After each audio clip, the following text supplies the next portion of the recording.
Firstly, I just want to thank Gregor and Bara and everyone for the really kind invitation to be here. I'm not a native of Hegeliana. I don't really speak the language, as you will see, but I've been made to feel very welcome, so thank you for that. The other piece of good news is that this is going to be quite short, which I think at this stage of the conference will hopefully be appreciated.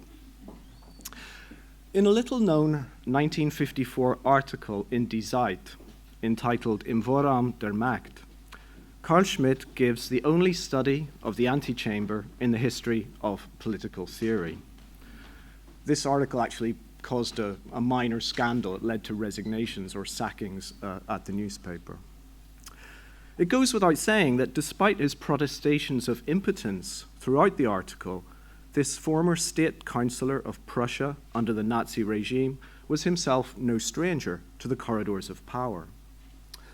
All the same, though, Schmitt's earlier references to the political antechamber are uniformly hostile. He dismisses the neo-Kantian legal normativism of Hans Kelsen as, quote, stuck in the antechamber of jurisprudence in political theology, whereas his crisis of parliamentary democracy endorses the Count of Cavour's epigram that, quote, the worst of chambers is still preferable to the best of antechambers.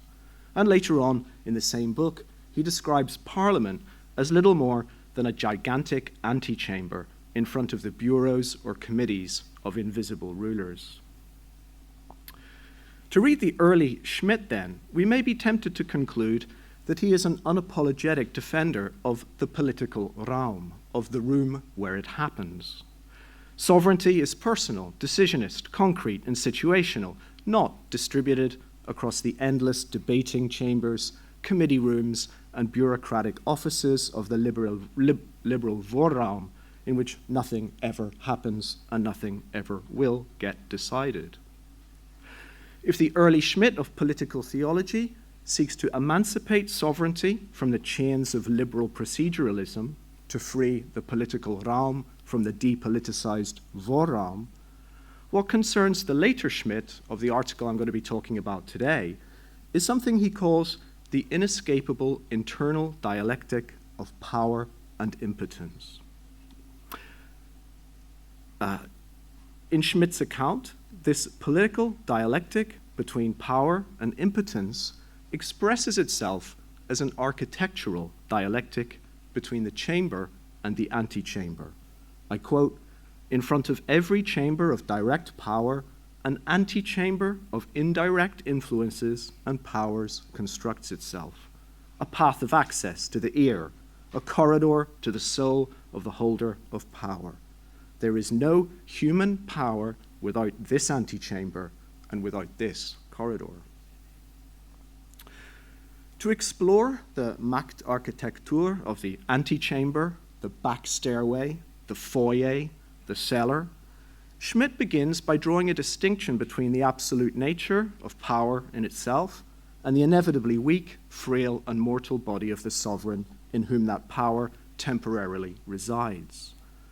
Power has an objective autonomous grandeur, he writes, with respect to any human individual who at any given time holds power in his hand. It's precisely because the Machthaber, the human holder of power, cannot wield absolute power all by himself that he requires counselors to assist him. As Schmitt writes, the human individual in whose hands the great political decisions lie for an instant can only form his will under given presuppositions and with given means, such that even the most absolute prince is reliant on reports and information and dependent on his counselors. Yet, as the sovereign comes to depend more and more on his counselors, the latter inevitably begin to acquire significant power of their own. Quote, he who holds a lecture before the holder of power or informs him already has a part in that power, regardless of whether he's a responsible countersigning minister or whether he knows how to attain the ear of the holder of power in an indirect way. If the sovereign is still the one who decides, as Schmitt famously puts it in Political Theology, the trusted counselor thus also begins to participate in sovereignty by becoming the one who, so to speak, decides upon what is and is not up to the sovereign to decide. Quote, it suffices for him to transmit impressions and motives to the human individual in whose hands the decision lies for an instant. In the instant before the instant of sovereign decision, we thus find what Schmitt calls the Vorraum der Macht, the antechamber of power. And I just want to give you a couple of examples to hopefully illuminate this for you from contemporary politics. As you may know, George W. Bush's nickname, or one of the nicknames that he acquired when he first came to power, was the Decider. And there's actually a book, a biography of Bush called The Decider. But what form did decision-making take under the Bush regime or presidency? When he first came into power, he told his officials that what he effectively wanted was an A4 sheet of paper with a series of options written on it. And he would choose one of those options, effectively like choosing the chicken or the fish on the menu. So, it doesn't take a genius to work out that the real power resides with whoever gets to write the A4 sheet of paper. And unsurprisingly, that person was Dick Cheney. A footnote to that footnote, 3 years ago, Donald Trump also asked for an A4 sheet of paper of possible responses to Iran, possible things that he could do in the case of Iran. As usual, he had a list of options. The first option is effectively do nothing. The last option is so crazy that you must disregard it. You pick the one in the middle. Trump, this is, again, allegedly true. It was in the newspaper. Trump stunned everyone by choosing the insane option, which was to assassinate Qasem Soleimani. Okay? That was the option he wasn't supposed to pick.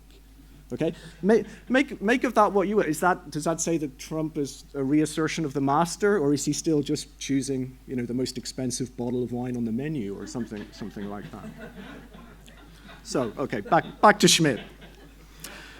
If no sovereign can entirely secure or concentrate power within himself, given the limits that finitude imposes upon him, then the chamber of power must inevitably overflow into this antechamber. Quote, no institution, however wise, no organization, however well thought out, can wholly extirpate the antechamber from itself. This is almost like a critique or a revision of Schmitt's earlier attacks of liberal parliamentary democracy. Here he's saying is that you cannot circumvent this thing called the antechamber. And it's here that this internal dialectic between power and impotence, between chamber and antechamber, is really set in motion. As a chamber of power establishes itself, he writes, so an antechamber to this power organizes itself as well. Every heightening of direct power thickens and condenses the vaporous circle of indirect influences. For the later Schmitt, then, the antechamber of power is thus no longer the abstract liberal cul-de-sac occupied by legal normativists like Keilson, nor even the infinite salle d'attente that is the parliamentary democratic system, but rather something closer to the necessary outworking of a permanent and structural impotence that haunts power itself. Insofar as the sovereign simply has no choice but to share power with those who surround his throne, the ministers, the councillors, the bureaucrats, the friends, the confidants, the mistresses, the birth of the antechamber inevitably creates the possibility of the subdivision, the diminution, or dissolution of that power by plot, by intrigue, by palace coups, and later, of course, by bicameralism, literally the two-chamber parliamentary system. So in this paper, I'm going to try and offer you a miniature genealogy of the Vorraum der Macht, the vestibule, the antechamber, the antecamera of power, which is going to run from Friedrich Schiller's play Don Carlos, Infant of Spain, which we heard about yesterday, up to Walter Benjamin's work on Trauerspiel. I think it's worth mentioning here that Schmitt's own text, which he expands upon and is published later on, takes a curiously literary form. It's a kind of dialogue or polylogue between different voices. And I wonder whether it might be useful to start thinking about the master. In a way, Slavoj was saying this the other day about the as if of power as a kind of necessary or unnecessary fiction. At any rate, I'm going to try and tell you a few sad stories of kings, and hopefully some funny ones too. To just sum up the argument for you now, so if you want, you can just switch off for the next few minutes. I'm going to propose that Schmitt's theory of the antechamber, which he sees as both extraneous and yet somehow essential, an extraneous and yet somehow essential supplement to power, this theory not only revises his own earlier apology for sovereign personalism in a manner we might even be tempted to call Benjaminian. The essay on Hamlet and Hecuba will appear a couple of years later. But it even anticipates Jacques Derrida's much later critique of Schmitt in his book Politique de l'amitié, Politics of Friendship. Sovereignty, Derrida argues famously in that book, is far from being indivisible, as Jean Baudin claims. Sovereignty is founded upon an originary partage or divisibility. It would only be possible for the Schmittian sovereign to remain singular, absolute, and exceptional, Derrida argues, if he never exposed himself to the other, because the moment he enters time, space, and language, his sovereignty inexorably begins to divide. As soon as I speak to the other, Derrida goes on, I submit to the law of giving reasons. I share a virtually universalizable medium. I divide my authority. Yet, as crazy as it sounds, I'm going to argue that in some ways Schmitt is already Derrida. Schmitt is already anticipating this argument. As Schmitt's own phenomenology already reveals, Derrida's theoretical space of absolute political singularity prior to all time, language, and difference never actually exists. The sovereign is already exposed to, quote, a flowing infinite sea of counsel, day by day, hour by hour, from which he can at most ladle out a few droplets. If Derrida's claim is that there can never be a private sovereign who resides alone in his own chamber of power, which is to say, no space of pure ipseity or auto-affection of a self who requires no counsel, I think Schmitt's essay anticipates this originary subdivision or bicameralism of sovereignty, splitting it into a series of new political antechambers, and antechambers which are occupied by a new class of political bodies, by Schiller's counselor, by Kafka's bureaucrat, by Benjamin's clerk. In Schmitt's phenomenology of power, the sovereign decider, from decisio, literally to cut, is thus himself decided cut. Okay, that's the introduction, so I'm now just going to move on to this super quick genealogy, if that's okay.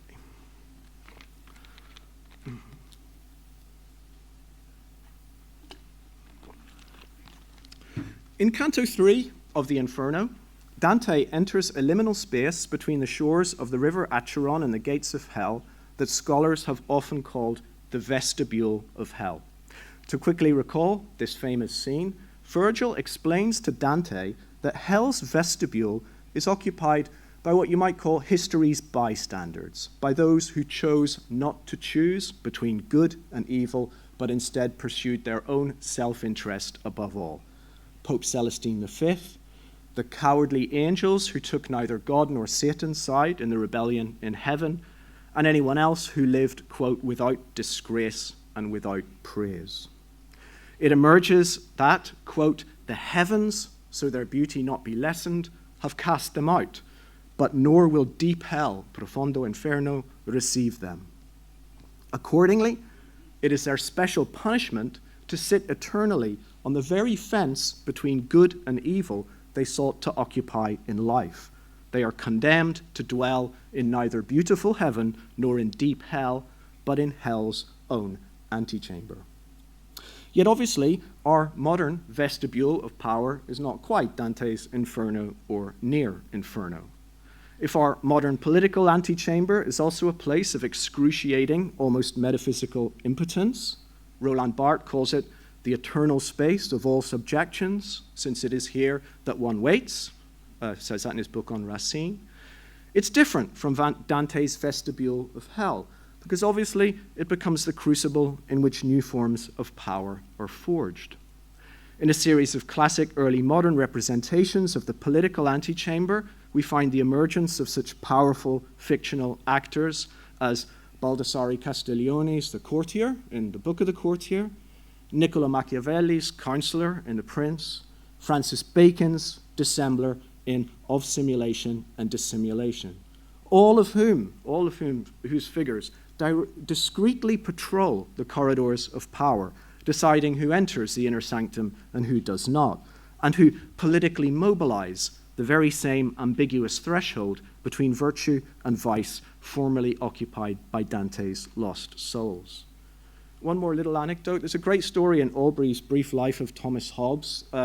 It says Hobbes spent so much time waiting around for his boss when he was a young secretary to an English nobleman that he managed to teach himself Latin just in the period. You know, this was an age before Facebook, clearly. So to go back to Schmitt's in Vorraum der Macht once more, Schmitt intriguingly describes Friedrich Schiller's play Don Carlos, Infant of Spain, the classic German romantic tragedy set in the court of Philip II, as the first real theatre of the antechamber. It's not so much an office comedy as an office tragedy.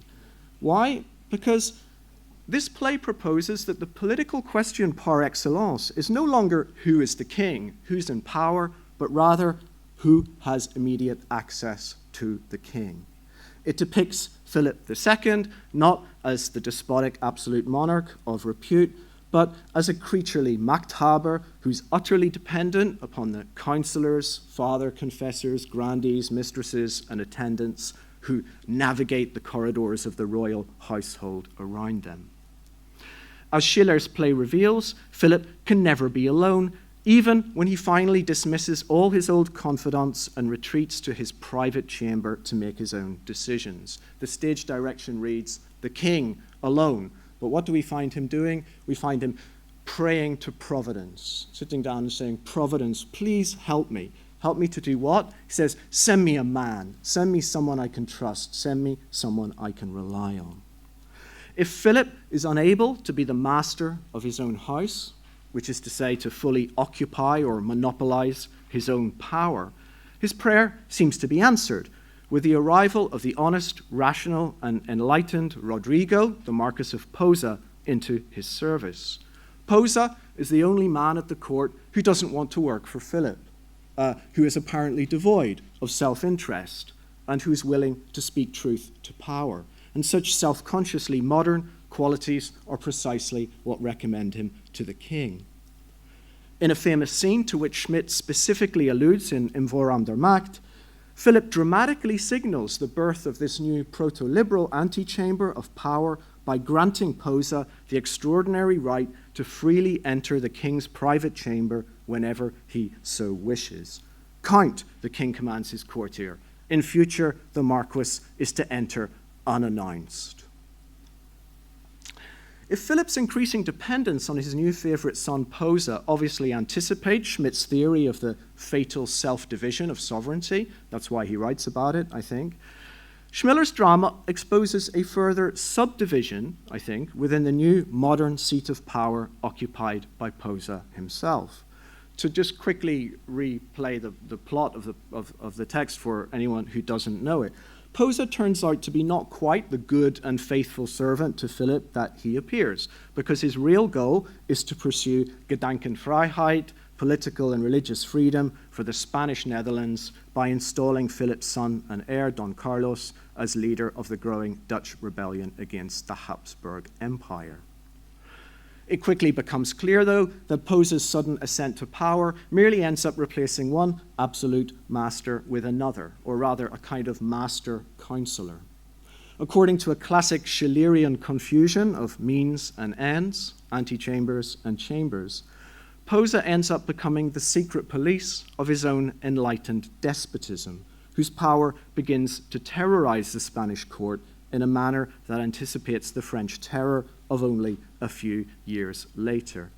I saw a production of this play in the UK about 5 years ago, which took the very intriguing decision to have the same actor playing both the Marquis of Posa, the representation of liberal, rational cosmopolitanism, and the Grand Inquisitor, the blind, fanatical representative of Catholicism. And I think this is something, a kind of parallel that the play itself makes.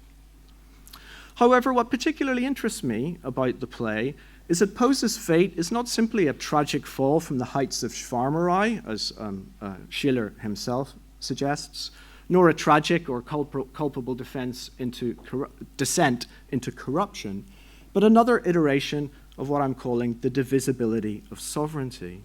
For Schiller, Pose, just like Philip before him, can never be politically alone, even when he's by himself, because his own sovereign ipseity or subjectivity phenomenologically splits into a court of competing political actors and interests with whom he must share power in a kind of political schizophrenia. In a play that turns around the theme of the precarious trust, faith, or confidence that exists between political leaders and their servants, Pose's tragedy is not just that he's betrayed Philip's confidence in him, but that he has actually betrayed his own confidence in himself. He says as much at certain points in the play. The counselor turns out to be his own worst, most disloyal counselor.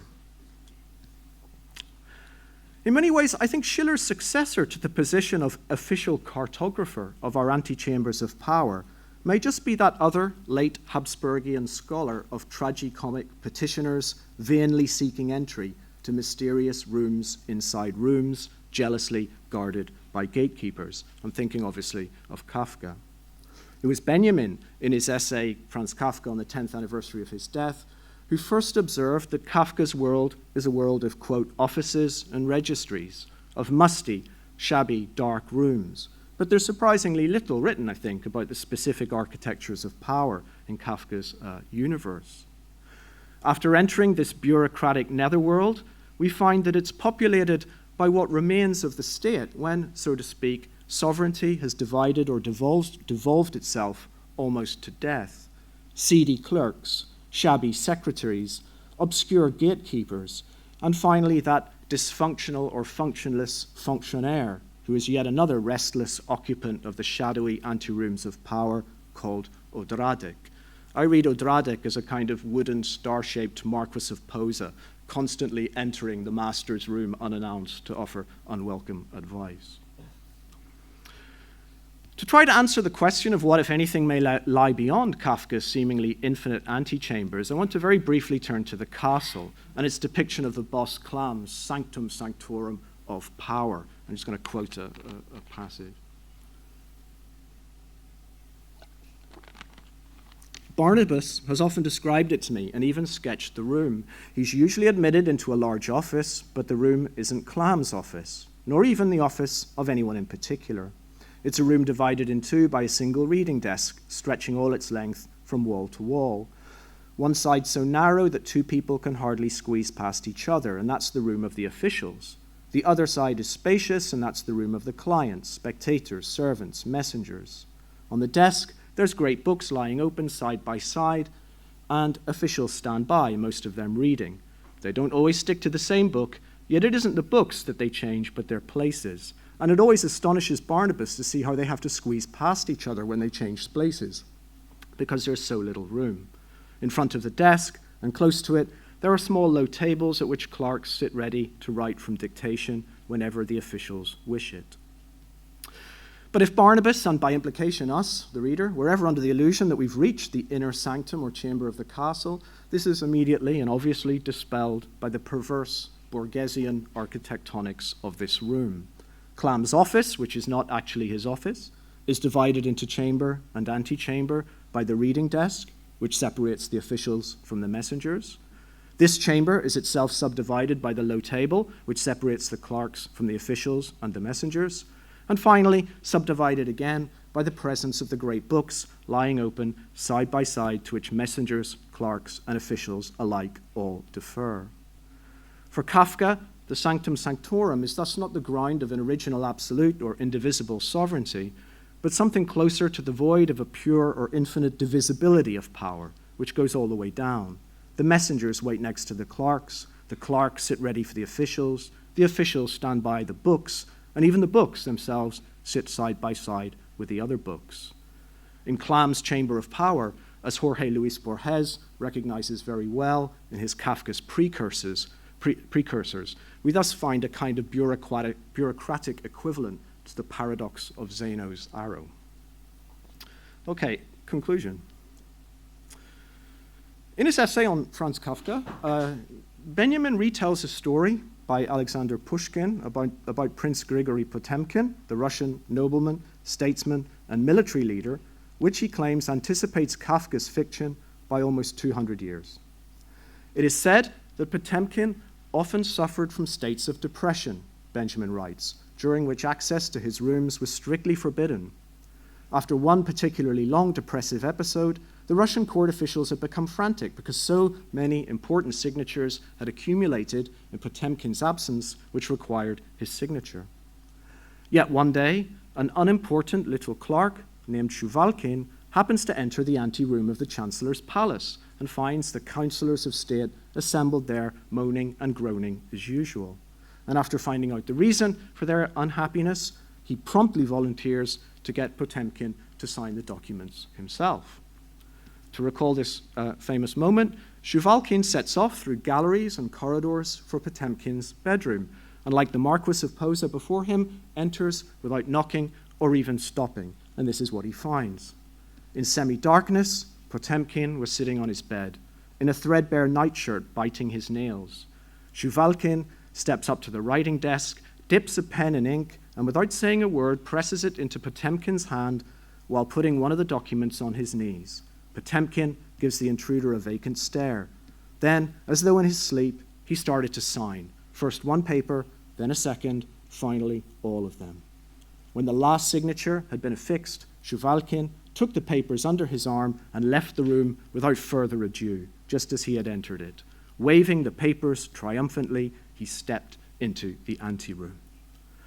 If Shuvalkin appears to have scored a great diplomatic coup, however, the clerk's moment of triumph is short-lived, because the reaction of the councillors to the signed papers is nothing more than a stunned silence. No one spoke a word. The whole group seemed paralyzed.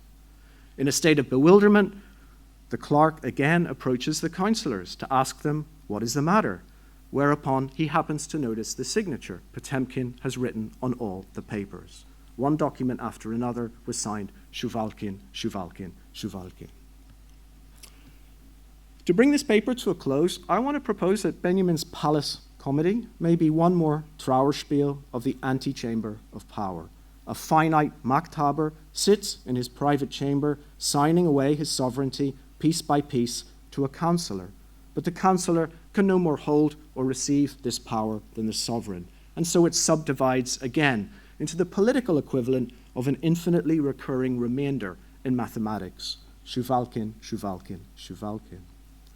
If this self-division of sovereignty from prince to councillor to clerk and so on may well present itself as an exception, a Baroque plot, a palace coup, trahison des clercs, I've tried to argue that it's always underway from the beginning within the allegedly solitary figure of the sovereign himself. In the very instant that the sovereign comes into contact with alterity, which is to say the instant that he comes into existence in the first place, sovereignty is already dividing itself up temporally and spatially. The sovereign's own body is only the first of an infinite number of antechambers of power. If the sovereign is thus already his own first councillor, and a councillor who can only betray him, then the whole question of the relationship between sovereignty and its various historical, political, or philosophical antechambers, the Baroque court, the bicameral system, the independent judiciary, the Weberian bureaucracy, and ultimately the entire self-reproducing architecture of what Foucault calls governmentality, all this may need to be relitigated in that shabby bureaucratic antechamber we call scholarship. To a certain degree, Jeff Bennington's recent apology for what he calls the politics of politics, which is to say the grubby business of politicking or playing politics, le petit politique, that constitutes the disavowed and despised underbelly of some allegedly purer and more noble politics, sets this infinite scholarly labor in motion. Politics, Bennington contends, is always already the politics of politics. In the same way, I want to suggest that governmentality is not an ameliorative, neutral, or pathological contingency that befalls sovereignty from without, but the outworking of an originary divisibility. Every Philip is already a Posa, every Hausvater an Odradic, every Potemkin a Shuvalkin. What exactly, in the end, has Shuvalkin done or not done to so upset Potemkin's councillors of state? It may be, of course, that he's just failed to do his job. After all, an official document signed in the name of a lowly clerk rather than a sovereign prince is worth even less than a blank sheet of paper. Yet, in a paradoxical sense, Shuvalkin's real failure may be that he's actually done his job too well. He's not so much perpetrated a political lie or forgery, so much as unwittingly revealed the truth of the situation. To conclude with an unofficial counter-reading of Benjamin's parallel, I want to suggest that Shuvalkin's error is that he may just have accidentally stripped away the official fiction of the antechamber's marginal ancillary status and revealed, to that antechamber's evident horror, its hitherto secret power to the light of day. Potemkin's councillors of state, who obviously draw up every document that is presented to the sovereign prince for approval, are themselves the real, if unofficial, signatories of the official papers all along. So if you like, the Schmittian personalist, sovereign decision maker turns out to be the Hegelian ceremonial sovereign, the sovereign Schmitt despises, all along, whose existence can be reduced to a mere signature. If Potemkin signs Shuvalkin's name as though in his sleep on one paper after another, he doesn't so much render those documents null and void as confirm the nullity of his own real power. And finally, we might say the same about King Charles and his malfunctioning pen that I think people were talking about yesterday. The sovereign's pen is a little bit like Heidegger's hammer. It's only when it doesn't work that we understand the structure, namely that the sovereign is the pen holder, the pen pusher. The pen is the sovereign, perhaps. In his private chamber, then, this sovereign prince Potemkin becomes physically, in sickness, what he might always already have been politically in health, a clerk to his own clerk, a human rubber stamp, a living antechamber. Thank you.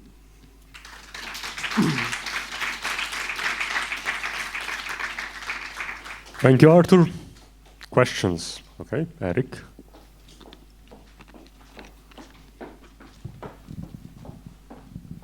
That was really wonderful. My only question is, where's the money? In other words, all of this is, the lobbyists, those occupying the antechamber, they're representatives of money in a certain sense. And so the question is, what is the relation? I mean, you've sketched out something within the political space, a division within the political space, but what about that other? What's circulating, and in a way, feeding the whole machinery? Yeah, thank you. That's great. Yeah, the lobbyists who are in the lobby, right? Schmitt doesn't mention this, which is really interesting. I mean, he gives a whole kind of typology of all the different occupants of this antechamber, but we never actually get, the lobbyist. He doesn't follow the money, which is clearly a blind spot. Yeah. No, thank you. It's a great point. Okay.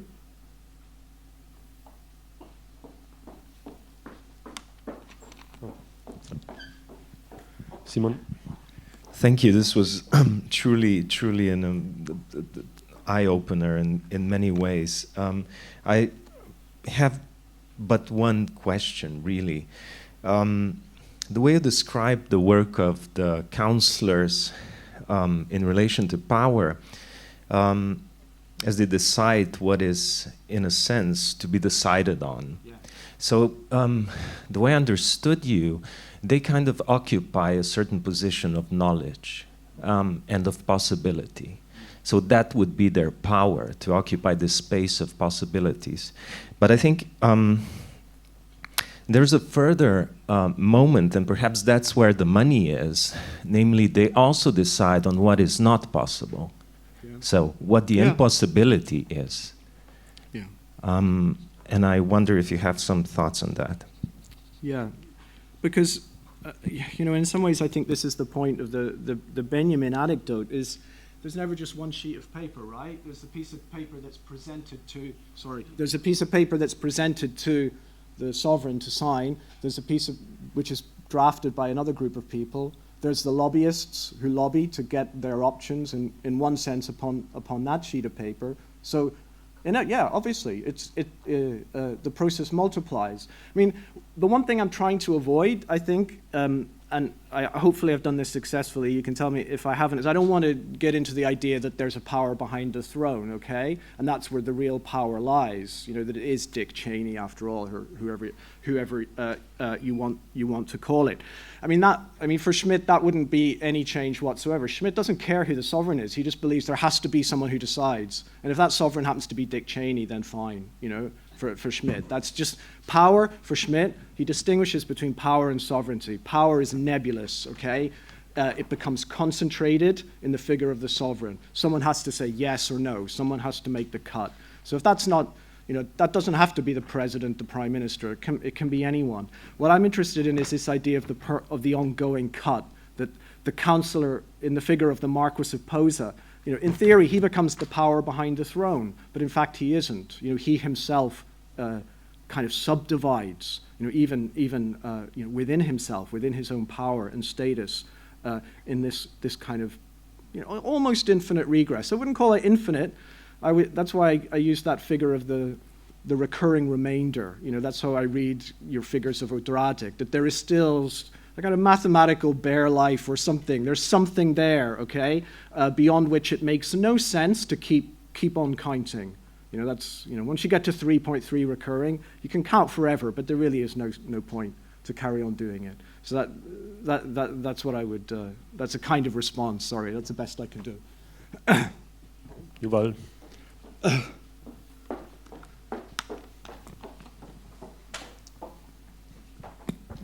Thank you, Arthur. This was really, really great. I mean, it resonated with me on many levels. I'll try to restrict myself to 3 questions. Okay.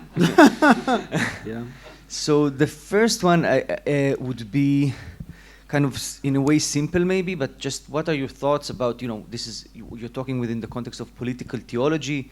So where is the theology somehow, right? Yeah. I mean, if the classical notion of the sovereign in Schmitt would be, okay, we can debate about it, but it's somehow a secularization of the place of God, then, Agamben would probably read those types as angels, but just how, I mean, it doesn't even have to go in that direction. What's the configuration, even between politics and theology in this revised scheme? Yeah. Then I have the second question is, again, this is maybe a weird thought that I have, but I'm thinking along somehow with Norbert Elias, the civilizing process. And there's this interesting exception to that process that he never quite makes explicit, which is precisely that the inner chamber, somehow, the king's bedroom, is not a private space. No. It is that servants are there, they bathe him. I don't know. So this must have something, some fun flirtation with Eric's ideas of flesh, but I put it forward to you. And then finally, does this, I mean, you strayed away from that direction at some point, but does it help us think about this current paralyzation that we see everywhere between executive branch and parliament? Like, can it help us think about that, the current infinite struggle between those? I don't know, something like that. You don't have to answer. I'll try and do my best with those. What is political theology? I edited a book series on political theology. I set it up because I don't know, so I wanted people to tell me, but I don't think I'm anywhere near an answer. even what Schmitt himself means by political theology is incredibly difficult to work out, you know, and that we all repeat these statements about secularization and so on without really unpacking them. I mean, for me, it's about processes of legitimation, firstly. It's not intrinsically about theology. It's what legitimates authority, what is the structures that gives authority. And Schmitt himself, you know, one of the other great definitions he gives is that, you know, every kind of governing moment or governing epoch will have an underlying metaphysic, you know, which underpins and legitimizes it. And for most of our period in the West, that's been theology. Whether that's still true, I think, is an open question. I mean, some people said even in his later life, Schmitt said political theology is dead, you know, because we're no longer living in a political theology. You know, we're living in the, you know, are we living in some kind of the infinite fungibility of capital, something like that. Elias in the bedroom, yeah, that's great. A quick tribute to Hilary Mantel, who died overnight. Her books on Henry VIII and the great courtier Cromwell are wonderful on the bedroom as well, which is effectively a kind of, you know, it's like Victoria Station in London. There's millions of people coming in and out of it all the time. There's the gentlemen of the privy closet, you know, the lords who are appointed to wipe the king's bottom and this kind of stuff, and to comb his hair and so on. So yeah, the bedroom is in no sense a private space. And I think this is one of the things Schiller actually captures really well, is that even when you're alone, you're not alone. You know, you're not alone. I can't remember the last one. Sorry, what was the last one? Oh,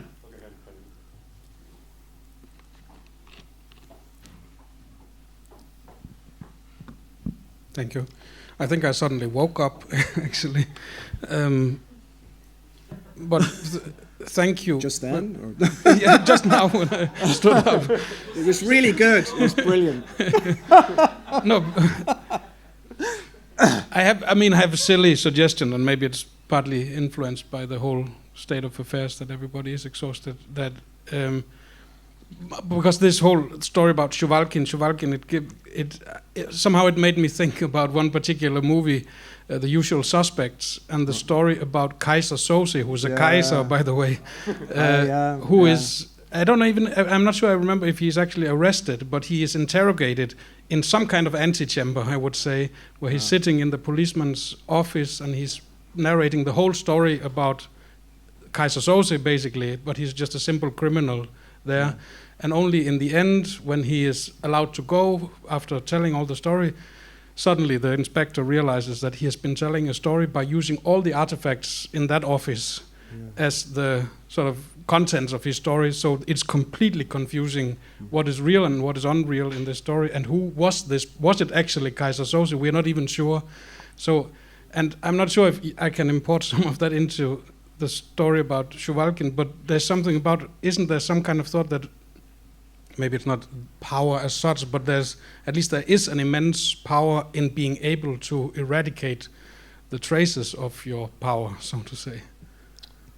Who eradicates the traces? Kaiser Soze disappears in front of the eyes. Erase the traces of your power. Yeah. And in a way, doesn't Pochomkin also disappear in that signature? He disappears, but in another sense, he's doing his job 100%. You know, when he's fast asleep in his depressive coma, he's being the best sovereign he can possibly be. You know what I mean? Like, we don't want anyone who's more awake than that. We don't want to, you know, because otherwise it'd be Trump, you know, saying, I want to go kill this guy, you know, making the mad decision. Any other question?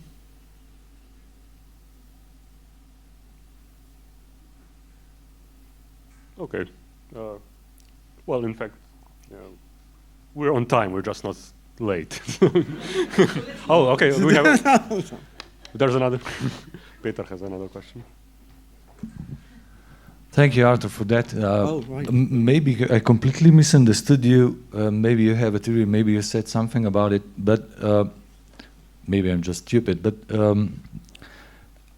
do you think that there's a certain logic behind this division you are talking about? And do you think that since the 1954, when this was written, there are some changes or mutations of these logics that you find interesting in a way? Yeah.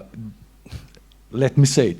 is this related to certain way what Mladen was talking about, university discourse running amok, what Yuval was talking about the power of algorithms, Yes. and if this logic is after what Eric would say royal remains. I'm sorry to push you in this direction, but yeah. I mean, just to very quickly, yes. I mean, in some sense, the work of division is now being carried on by the algorithm, you know, which is breaking us down in ways beyond human understanding. And Schmitt, you know, we think back to Lacan yesterday, and Lacan's fantastic work on cybernetics, you know, in Seminar 2. Schmitt also has some interesting stuff on essays on cybernetics and some reflections on cybernetics, saying that, you know, effectively the sovereign's been replaced by the traffic light, you know, red, green, you know, controlled on this kind of automatic system. You know, very, very simple cybernetic circuit is replacing sovereign personalism.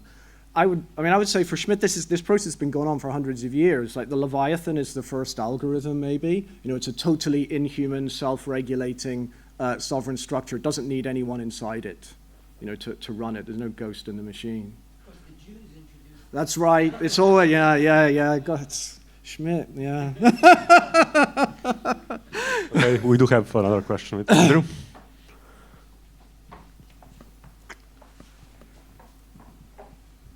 I think this follows from Peter's question, in a way, just about these logics, because I was just curious if it's possible to talk about the architectural logics of the antechamber, just as a kind of a phenomenon that originally, because part of your argument is about the antechamber as a sign of indirect access to, you know, power, influence, a kind of porosity to the center of power, and so on and so forth, where in architectural history, antechambers were walls drawn up around load-bearing structures like columns, and usually these were on the outside of a structure. And so what antechambers originally, as I understand it, say in Greek and Roman like aristocratic households and in medieval churches, were ways of interrupting sight lines. So you would have like the door to the antechamber, and then you go left to go into the seat of power. So you can't see through, where you like close the fucking door. You know, we can see. You know how.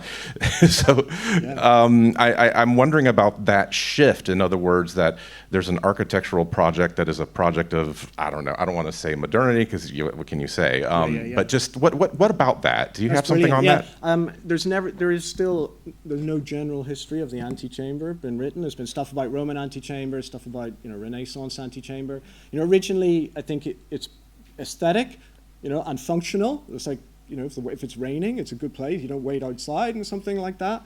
It's later, I think, when I don't exactly. There's a guy called Helmut Puff who works at Michigan who's doing some good stuff on this, a historian. You know, but it's only later that it becomes this sort of triage system, you know, where you sort out the people who really matter from everybody else.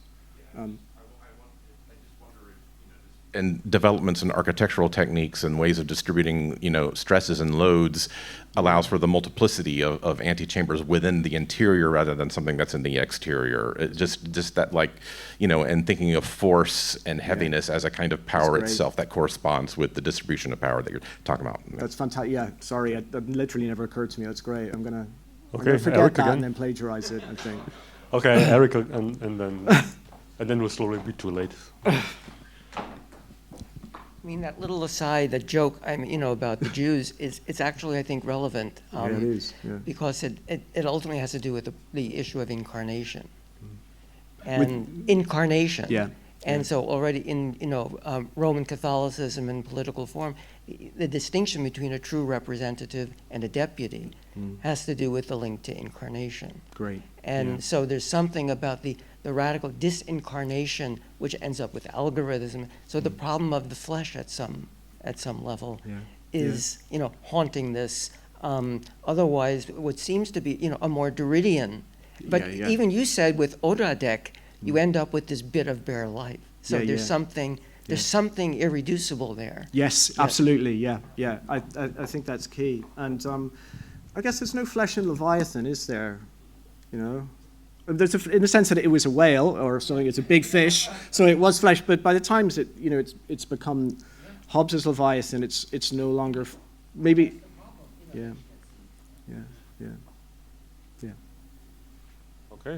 Is there one quick question left? No, maybe? No, one. Okay, one, but... It's all right. Well, this is just an extension of what you were discussing. You got onto the idea of bare life and something irreducible. I'm just wondering how that connects up with the antechamber. Where's the irreducibility in the sovereign antechamber structure? Where's the bare life?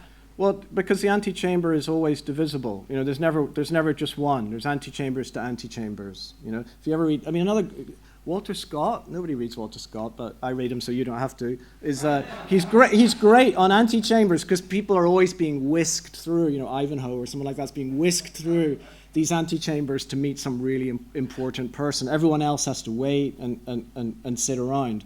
But so what I'm interested in is this. I guess I'm just trying to find a different vocabulary to talk about it than the vocabulary of life or bare life, I suppose. I'm just trying to pursue this Oh, idea that makes sense to me. I thought we were mapping bare life onto your structure. Yeah. But the antechamber is a place where the power, in a sense, is initiated, right? Where it's, right? Yeah. So that yeah. wouldn't be a remainder. Or would it? I don't think so, but okay. You know, there is no, I guess what I'm saying crudely is there's no chamber of power, right? I mean, even the sovereign's own body, because it's weak, it's temporal, he's going to die. The sovereign's own body in which power resides or incarnated is already an antechamber. But even in that antechamber produces the further antechamber of the architectural space in which the councillor and so on resides. But then we do, you know, the argument is that there's an ongoing work of division. And, you know, as we all know from school division, there's a certain point at which it no longer makes sense to carry on just dividing. You know, 3 into 10, okay? At what point do we stop saying 3.3 recurring? Thank you, Arthur, again.